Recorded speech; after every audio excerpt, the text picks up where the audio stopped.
Hello everyone, this is Charlotte and this is a podcast called Chatting and Doing Stuff. It's where I talk about random topics, swearing a lot, mainly at drivers. I'm still in a car. I'm not supposed to be. I was supposed to be working or something. Although I did work on my business this morning, so I did some work. Now I'm going to do other business things.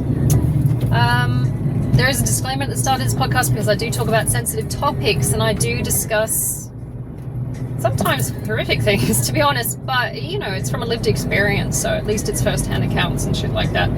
I also swear profusely. I refuse to stop.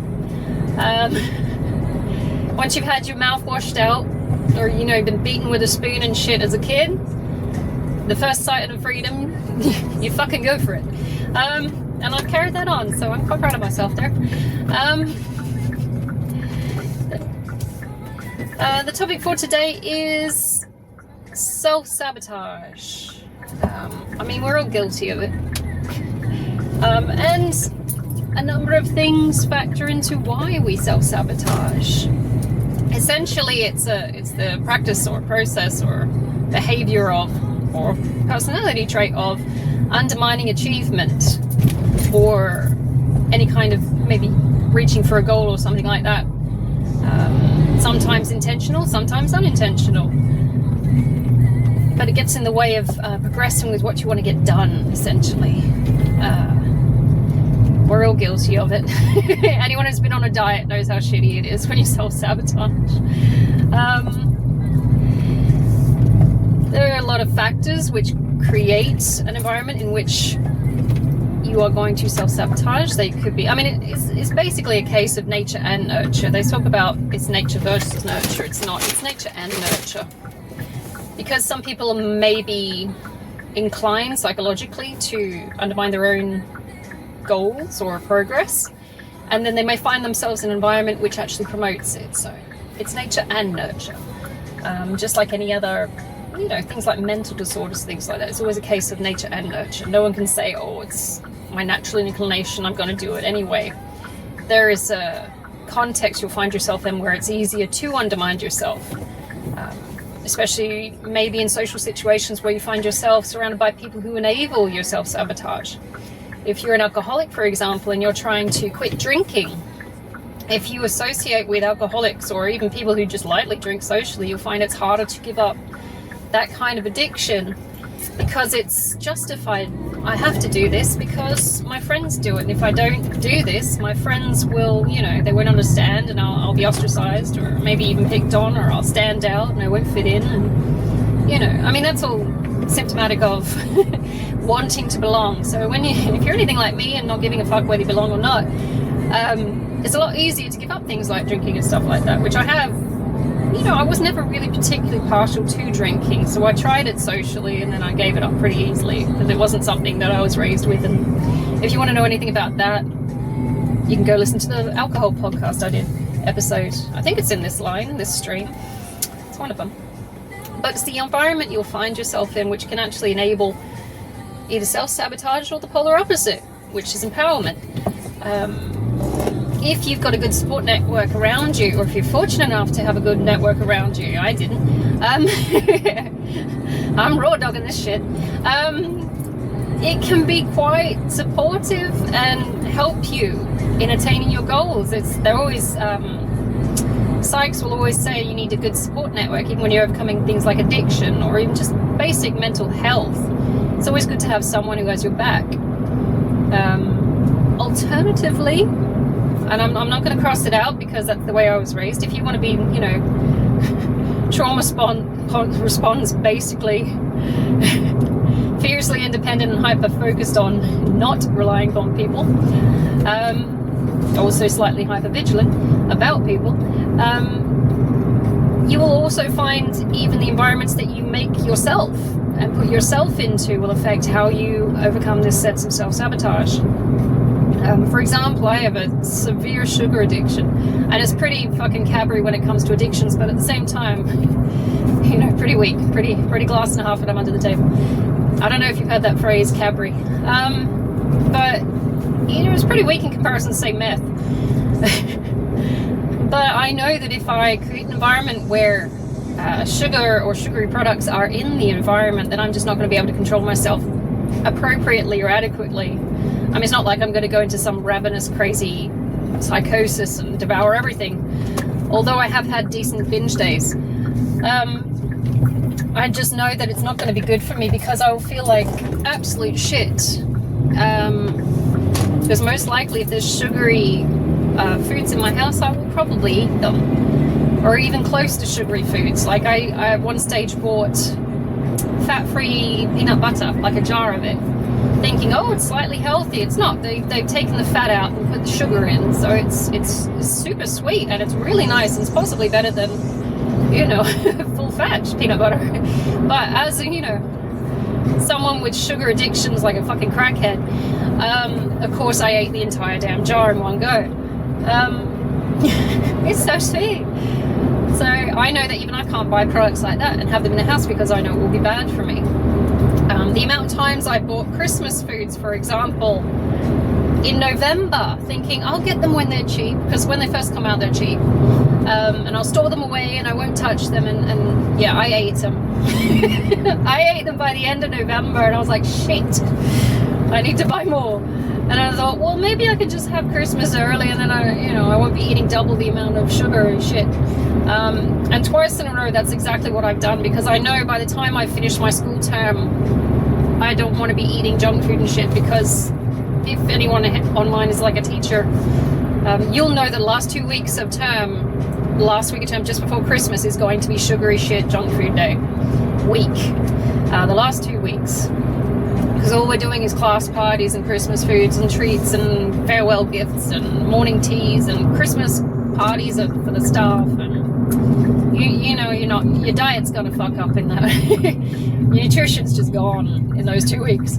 So I'm like mentally have decided I'm just gonna eat shit for the last 2 weeks, and then I'll detox, which is what I did this year actually. Last year I detoxed up until New Year's and then started my Spartan project, which is another one of my playlists if you want to go check out that. I've got to upload the next video though. I'm running late with it. Bad me. But you know, you've got to create the environment in which you can't self-sabotage. If you really, really want that goal or to achieve that project, you've got to stop associating with places, objects, people that will encourage you to undermine your own progress. It is such a pain. You hate yourself afterwards as well. Anyone who's done like a diet where they've broken their diet, and there's a lot more pressure on women than there is on men to achieve the diet thing and get it done, and because there's so much more pressure on body image and for women, which is a whole different conversation in itself. But you know, once you've broken that streak of my gains, you tend to hate yourself afterwards. I mean, and then it goes snowballing. If you're anything like me, snowballing into fucking everything getting eaten. And that just undermines all of your gains because you just stack the weight back on, for example. And it's never muscle. You want it to be muscle because you're like, yeah, I'm just bulking. But it's never muscle. It's definitely squidge. It's nice squidge. I don't mind a guy's with a bit of squidge, but you know. But it's not your ideal. It's not your what you want it, is it? And I tend to be an all or nothing as well. So if I fuck up my food, I'm like, oh fuck, I'm gone for a week or so. It's like it takes me a full week to detox back into getting into my rations and shit like that. At the moment, I'm doing quite well with my Spartan project because the sugar is just not there. Although I did have some severe temptation with my mum on the farm on the weekend. Because she's diabetic and she's not supposed to be eating shit, but she has it in the house. And I'm like, why are you doing this? It's like, in case guests come around. I'm like, I know that you're eating this shit when I'm not around. So even she's self-sabotaging. And it's a case of, with her as well, we were raised to use food as a currency, as a sign of affection or anything like that. Anyone who's come from like a poverty background will know that food is a currency. If you've got guests over, you've got to get everything out. You've got to feed them everything, or at least offer them everything in case they want, you know. And it's a sign of inclusivity and saying, you're welcome to my house, eat something. I don't know if it's just Irish culture or some shit. But you get everything out. Or it's maybe Italians as well, they do it too. I've been to, like, I was raised with Italians, they're pretty cool. We used to go to this lady's house called Mary. Her husband was not Italian, but, you know, they lived an Italian lifestyle. Every time you went there, she was making something, and she's like, oh, we're having guests over, and you walk out, it's like a full fucking course meal and shit. I'm like, I like hanging out with you guys. It was like homemade pizza and shit. I'm going, this is awesome. Oh, you were just having lunch? It's like from scratch? Yeah. I'm like, dude, I'm gonna gain some weight. It's awesome. But it was great because, you know, but again, terrible associations if you're trying to lose weight. Definitely self-sabotage. Like when my sister came over from England, my younger sister Pookie, her first thing she does every time she comes over, and she's quite curvaceous. For a little, I am the how do I say this? The most weight challenged in my household. I'll put that out there. I think we all know we've got eating disorders of some kind. But every time she comes over, it's like, I need you to help me lose weight. I want you to, she says this, I want you to help me lose some weight before I go back home, and I don't want to gain weight while I'm on holiday. And she always comes for like 4 or 5 weeks. So, and I've tried a few times to help her, but she doesn't listen, because every time she goes out with her friends, these girls, it's 3 very large girls that are Italian. Curvaceous ladies, we say, the original Venus figure. We love that. But every time she goes out, they go to these amazing Italian places and restaurants, or they go to their house, and it's always these massive meals. And I'm going, I mean, she brings back moon cookies for me, which I fucking love. They're my favorite type of cookie at the moment. The crescent moon, oh, so addictive. Incredible gainer though. But she always comes back with these massive plates of, oh, there was leftovers, and it's like a fucking massive charcuterie board or something. It's like meat and cheese and everything. It's like, oh my god, these are not leftovers. This is like a week's food. Why are you eating this? I can't lose weight while I'm on holiday. It's like, I don't know why, you know. But the associations you have, it's undermining her progress, and in a way she does self-sabotage her own goals of losing weight while she's on holiday. And you know, it's up to her to be annoyed with it or to be unhappy with it enough to want to change doing that. I mean, she could honestly just grow some balls and say, look, I don't want to do this anymore. I don't know what it's like upsetting Italians, but you know, I don't eat shit. But you got to find a way around it. But again, maybe in that culture, food is like a love language as well, because it's the first thing you go to. It's inclusive. Everybody likes food. You share it. You show it's like a currency. You want to include people. You know, it's an all right thing to do, but with moderation, and to find people that understand that you've created boundaries where I don't want to self-sabotage myself, and I'm working towards this project. So I need you to understand that I can't do this way anymore. Maybe you can find a smaller way of doing it. But in particular, this is not working for me because I'm pretty sure I'm pre-diabetic. So mediating the situation with the people who you're with in a social group might be a challenge. I have no social skills, and I live with that every day. I just don't give a fuck anymore. I've tried. I do the polite professional stuff, but I'm really... it's got to the point where I'm fed up and I just tell the truth, and it upsets people. I'm like, you know what? I hid myself for 35 odd years. I'm now 40. I'm self-assured, and I just don't give a fuck. Now I'm gonna just, it is what it is. I'm not particularly bothered anymore. And it hurts people's feelings. And I'm like, you know what? You're an adult too. Grow up. Deal with it. If I can deal with it, you can deal with it.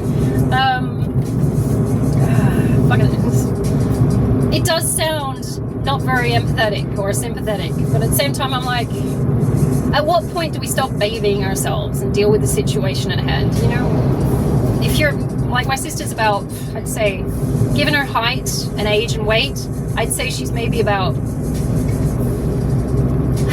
15 to 20 kilos maybe, and you can't bring it up because it hurts her feelings. Like my mom gives her shit about her weight all the time, and that's my mom.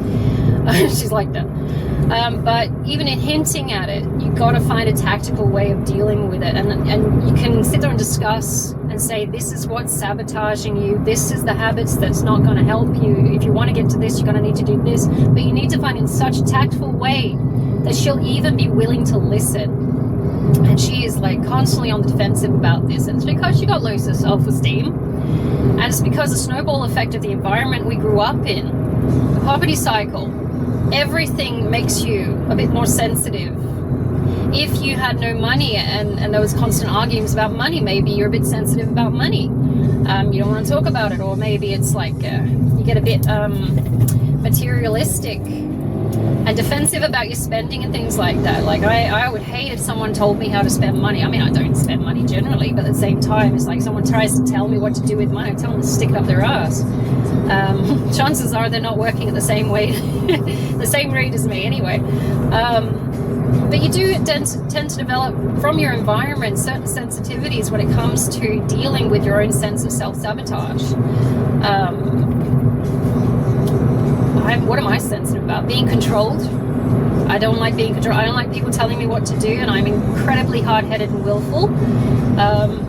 Obstinate, headstrong girl. Fuck you. I'm going to do what I want to do. And that's come from like a network of just, or a lack thereof, lack of a network of support. It's like I've done everything myself. I know it works. I can rely on me. Even if I can't rely on everyone else, I know I'm good. So when people try to give me advice, I'm so sorry, but I'm not going to take it, and I probably won't even listen because I'm like, I've had 40 years of doing this shit on my own, so hey, you got to find a very tactful way of doing this. Like my ex-husband was all about negging to get me to do things. He would neg, and he'd pick out something that obviously he didn't like, the way I dressed, what I ate, if I trained or not, all this extra shit, and he'd find like some snide little comment. I mean, it would be negging, obviously. It's not outright him using his balls and saying, I don't like this, you should do this, but it was more of a coercive kind of, like picking out something and saying, or just basically insulting me. Like he said, when I dressed like a boy, because I was raised a tomboy, you know, before all the gender bending, they, them shit. I was just a girl that was a boy, or liked being a boy. I mean, it wasn't a big deal back then. For some reason now it is. We all have pronouns and shit. I'm going, I'm just, what? Just be a tomboy, it's okay. And I was all into guy stuff. So when I used to wear my brother's hand-me-downs all the time. I didn't even think about it. I was just a mini Joe. I was like, I love my brother. I'm going to be like my brother when I grow up. It's going to be awesome. I don't want to be just like him. But that was like me growing up my entire fucking childhood. And then he moved away and I'm like, oh shit, I suppose I'm gonna have to be a girl. But I know all the boy stuff. But when I used to wear like tomboy clothes from my ex-husband, he used to say I looked like I had Down syndrome. And I'm sitting there, what the fuck? He also used to say that I look like I'm about to cry a lot. And I'm going, I can't think why, motherfucker. So it was that negging, and it was some kind of coercive, subliminal, I'm going to make you feel insecure, so I want you to change, to adapt to what I think you should be customized as. And it's highly coercive, narcissistic shit where they've got an idea of what you should be in their head, and they're going to use some kind of trauma bonding, nasty comments and playing on your people pleasing to try and get you to do what they want to do, what they think you should look like or be or do or shit like that. So it's that negging. It's like, I don't like you like this, so you should do this kind of thing. And to be honest, it's down to the individual what they turn out like. And in a sense, I self-sabotaged myself and my own identity by catering and kowtowing to what he wanted me to be. So I lost myself entirely in that marriage. When it came to separation and divorce, I had to completely reform, and I had to figure out what I actually liked and what I actually wanted to be and what I was actually good at. I had completely lost myself in trying to please him and be what he wanted me to be. Fucking crazy form of self-sabotage, because that's your entire life gone. That's not just a case of my identity. It was my life, my practices, my behaviors. I gave up my family, my friends. He isolated me because he didn't like my family or friends. And it's all this kind of, you're just a plaything, toy to me. And my own form of self-sabotage in that sense was I let him do it. If I'd have stood up and said, hey, fuck off, and I fucking should have, set my boundaries and said, you don't fucking own me, you didn't make me, even if you did fucking make me, I'm too old for you to control me, so fuck off. if I had said that, maybe I would have wasted less time in finding out who the fuck I am and what I wanted to fucking do. Instead, because I'm a female and I was, you know, conditioned to want to people please because we don't want to make the man angry, I count out and lost myself in that situation. And so it was a lot harder to regain and rebuild when it was gone, or when it was sort of ripped out, to be honest, because there's no way in hell I was staying with an asshole that wanted an open marriage. Fuck that guy. I was like, fuck you. Who the fuck do you think you are? Strange, just over puffed up egos, overdone senses of entitlement. And as a nice person or a good girl, it lent into me creating my own self-sabotaging practices where I was like, yeah, sure, that's fine, it's okay. But then with that, it questioned my moral code, and I said, fuck no, this is not what I'm about. I wouldn't do this even if I was inclined to be a hoe. It's like, this is just not me. And I would have thought in 16 years that fucker would have understood that, but apparently no. That was a case of him flying too close to the sun. He self-sabotaged himself in that instance, because if he didn't bother to fucking know me in the 16 years from when we were 17 to 33, he might have understood what I would not have been able to do or not have been inclined to do, but he didn't bother because he's a shallow asshole and only saw the surface level of what he could exploit.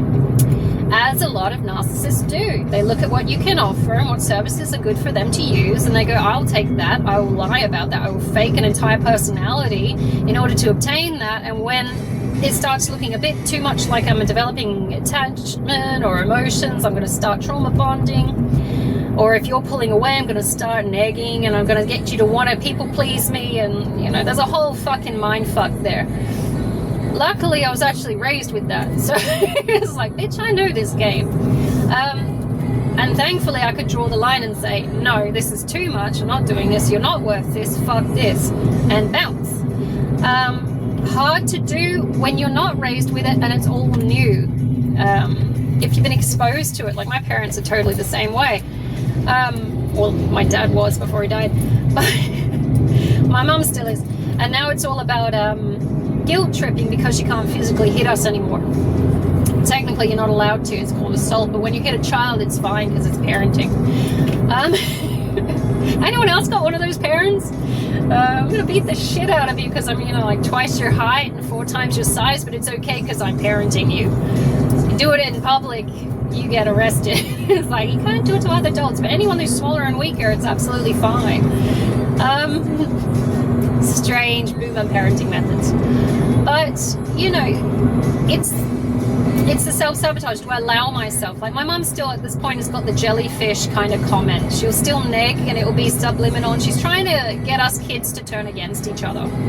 Because whichever one is sucking up to her is best, because they'll do more. That is the way I was raised. I would like to say I had a stable home. I didn't. I want a stable home. I didn't have one. I didn't even have a stable marriage home. So it's like, so here we go. But it's the mind fuck, the mind games. It's like, I'm going to get you to pair up against each other. Or I'm going to bitch about your sibling to you behind their back, so you'll get some kind of jaded view of what they are. And then, you know, you'll turn against them too and you'll be on my team. You know, it's that pairing against each other. And, oh, did you hear what your brother's borrowed money again? Or your sister's borrowed money again? Or you know, so-and-so came down on the weekend and you didn't. And it's that pitting against each other. So, you know, she's looking for a golden child, but she'll try and, you know, do we feed into it is my point. Do we encourage that form of self-sabotage where we're losing alliances amongst her own siblings by encouraging her to be essentially a bitch? It's like, I don't know what your insecurity is. I think she has a fear of losing control. And so she's trying to suck people back in, and it's definitely energetic vampirism. But it is attention as well. We know that much. She cannot deal with not having people clinging to her, asking her for shit, and so she has some kind of control to hold over their head. We know that much. That's if you see my other podcast on mind games. Is it mind games? I don't know. There's a lot of them. I've talked about a lot of weird shit. You can tell that she's trying to get some kind of reaction out of us. And to be honest, all 4 of us can see it now. So it's like, yeah, she's just having a bitch in the moment. Whether any of us join in, like, I compartmentalize it. I don't take it home. I don't I know my siblings enough to know I don't give a shit about what she's dragging on the floor, because it just doesn't mean anything, and everything, to be honest, has a time limit on it. So say what you want now, but ultimately it means fuck all. So I hate to say it, but that's the way it's gonna go. Yeah. Again, that would be another scenario like what happened with my dad when he died. So it's, you got to compartmentalize it. Sorry, my started kicking in, and try not to let it undermine. Like, that was a lot of what was feeding into the negativity I had in the last couple of weeks as well. It's like feeling like I was doing too much, and she was feeding off it, because, you know, she was sitting there bitching about my siblings the whole fucking time I was visiting. I'm going, I don't want to, you're just making it worse. I don't want to listen to this shit in the first time, and it sets my mood off as well, because now I'm pissed off with her and I'm trying not to have a go at her. But, you know, it's the self-sabotage. Is like, do I create a sense of chaos and join in and start pitting my siblings against each other, or do I say, look, this is her personality, her behaviors and traits at this age, maybe this is a particular context scenario, because she's like nearly 70 now, and people get a bit weird with their old age, particularly when it comes to nastiness. Or just say, this is just that particular scene. I'm not going to get upset. I'm not going to do anything about this. I'm just going to nod and wave and the fuck away. I could, and I have done it before, just stop visiting. And I've had to do it before. When I was in my 20s, I blanked out my entire family. I just like, I don't want to, because I was still dealing with what the fuck happened growing up and shit. And I'm just like, I just have to blank out everyone. I don't want to know anyone at this point. It was very much a case of just leave me the fuck alone. And I've done that before, which is not a healthy way to go. But if you can break it down into the root situation of who is causing the fucking drama and why, and what they're getting out of it, it's a lot easier to understand the dynamics of the situation than just cut everyone off and say, fuck it. Where am I going to find a spot? I'm looking in the car park. I will find a spot here. Ooh, what's that? A Barth. A Barth. Scorpio car. Okay.